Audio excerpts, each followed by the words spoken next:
I'm going to ask you about books. People that watch this show every week love books. The book recommendation is perhaps one of the favorite for a lot of people. Share with us 3 or so books that have had a huge impact on you and why. So the first one, obviously I have to go with some Zimbabwean authors. The first one is Joe Rosvidzo, Behind Enemy Lines. I hope Joe won't mind me saying this. He let me see that book before it actually went out into the world. I read it, and from the first page, I knew he was onto something. He again has a very, very strong voice, like Sokostina. He writes a collection of short stories. You'll know from what I talked about, the things that I'd studied. Short stories are very interesting to me. I love the first one. It's a very masterful portrayal of a young boy trying to get home after curfew, after dark, and his mother and his mother's friends looking out for him, and he's navigating all these things as he jumps over hedges and behind doors to get home. I think that book has lots of stories within that book have great potential as films. So I love that book. The second one is it's actually by a former UK ambassador.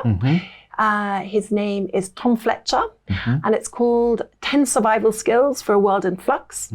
And his thesis is that the world is changing, and we need to adapt the way that we have traditionally learned and lived together.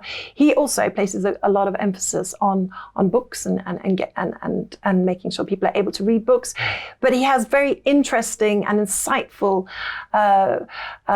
thoughts on how education should change to meet the challenges of the evolving world. So he's got short chapters, How to Be Kind, and he just develops his thesis through, and it's a great read. So those are 2. Another book which bridges my interest in memoir and my own personal life. I came to it often. I love rereading, so I speed read, but I also reread.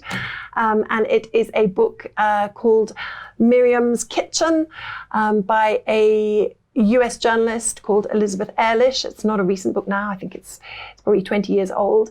And she, in it, talks about the conflict between being a professional working mother, but also having this very rich and sometimes complicated history. She married into a family where her mother-in-law had gone through the Holocaust. And so she's trying to resolve the conflict between a very busy professional life, raising children, but also making space for her mother-in-law's history, the history of recipes, and bringing the whole self.